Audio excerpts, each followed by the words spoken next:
We still need to complete the defeat of the enemy in Gaza, free all of our hostages, and ensure that Gaza is no longer a threat to Israel. We want Israel to get them fed. We're giving some pretty big contributions, basically to purchase food so the people can be fed.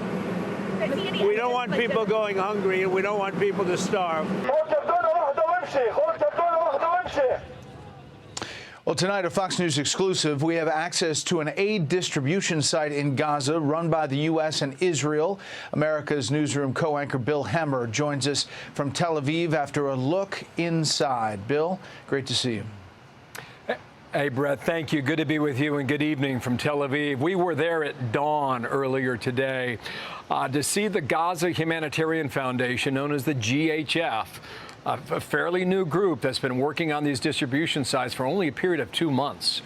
And what they did is they allowed us to go inside southern Gaza into the town of Rafah.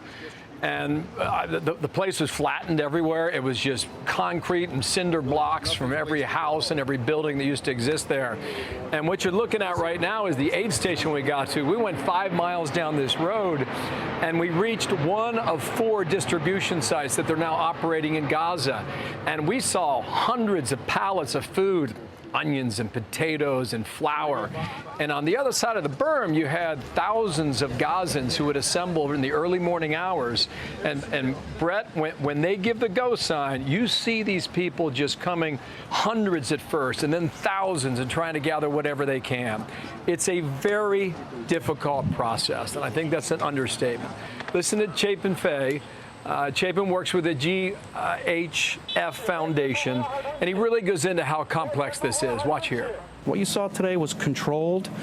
Certainly, these are desperate people who are fighting for food, fighting for their lives, and are living in a war zone. This is the most complex humanitarian crisis of our lifetime, and we have to stop pretending that there's only one way to deliver aid to the people in Gaza. You think about this process now, they've got it up and running to the point where they feel as if they are confident enough to share this with the world, and that was part of our mission earlier today. In the meantime, in the afternoon, you had more than 100 pallets that were dropped by air in other parts of Gaza. So you see this effort underway to try to get aid to people who need it, the food to people who need it, and they need more of it. And whether or not the GHF can get more of that in time is something we wait to see, Brett.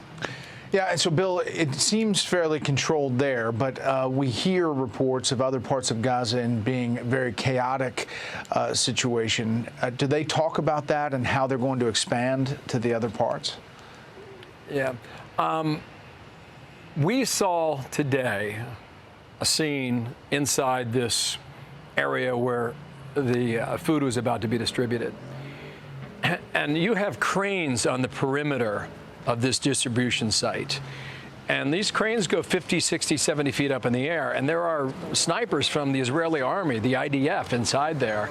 And they will fire rounds into the air over the heads of the Gazans who are waiting for food. And what the Americans describe to us is that's how they control the crowd here.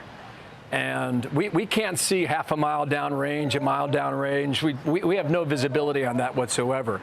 The GHF said on camera today they've had none of the incidents that you've been hearing about when it comes to shooting at any of these distribution sites. And when he mentions controlled chaos, and you look at the video and you see everybody scrambling there, they've worked this to the point where they can get everybody in. They scramble for whatever food they can grab for that particular day. And after about 15 minutes time, Brett, it's pretty much over for that morning. Then they'll come back and do it again the next day. And they'll do it again the next day. And slowly but surely, they think they can take the process and expand it into other parts of Gaza. That's the goal. That's the motivation. And we saw that earlier today exclusively here. It's going to be a massive operation, and there are going to be tough days ahead. Bill, it's great to have your insight on the ground. Thanks a lot from Tel Aviv.